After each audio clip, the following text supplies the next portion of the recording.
None of us will forget the devastating effect of Bluetongue on many farms throughout East Anglia and the south of England in September 2007.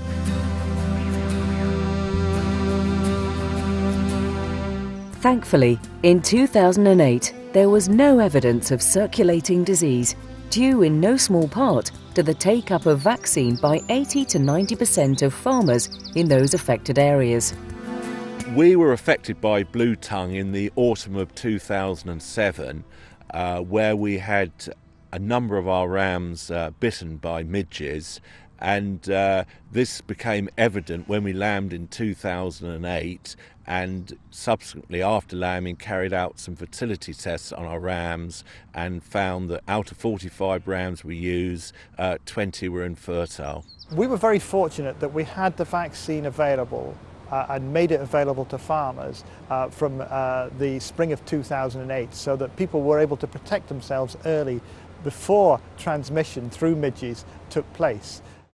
Bluetongue was circulating widely in continental Europe last year, and that poses the biggest threat to UK livestock.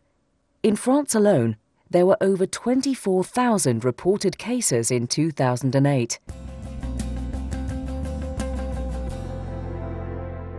In those areas of Europe that have been badly affected, where vaccine hasn't been available or not been used, the losses amongst livestock have been really quite significant.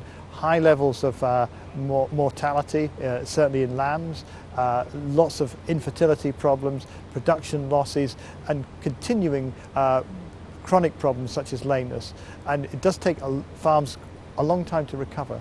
The economic loss to us from Bluetongue was in the region of £8,000, and that is basically the loss of value from buying pedigree rams to them being infertile and not being able to use them and having to replace them.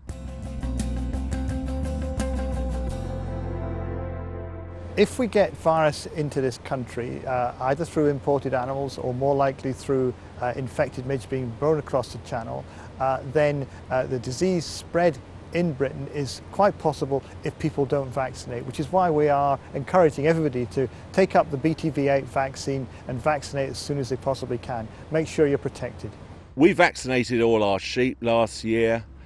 We had a good lambing this year. We had a reasonably close short lambing. We had good numbers. At the moment, things seem to be okay.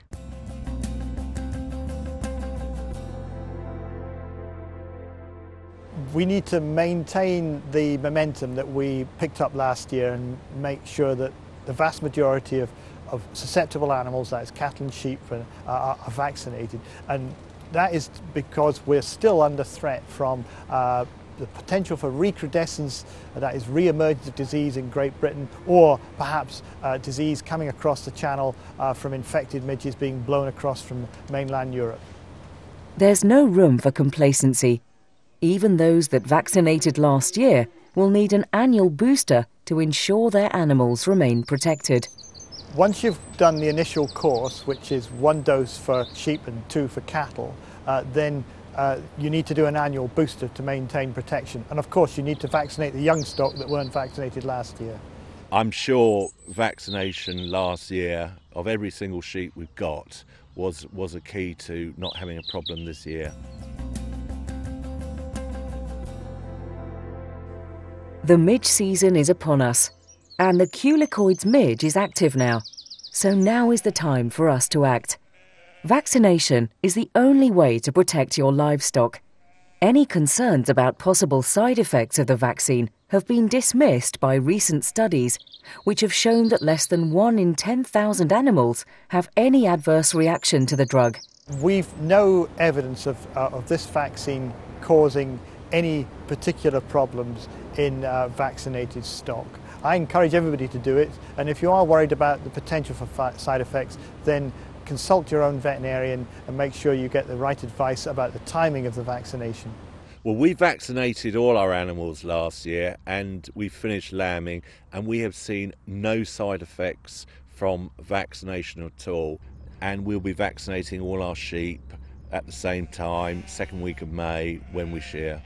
So I think everyone throughout the country has to vaccinate. It's not just a problem down in the south of England. The whole country and Scotland, Wales need to vaccinate in 2009.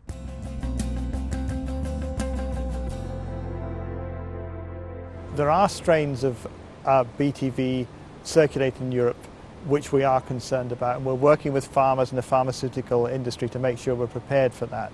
But that shouldn't mean that farmers are delaying the use of BTV8 vaccine, because that threat is real and they need to get on and vaccinate to protect themselves now.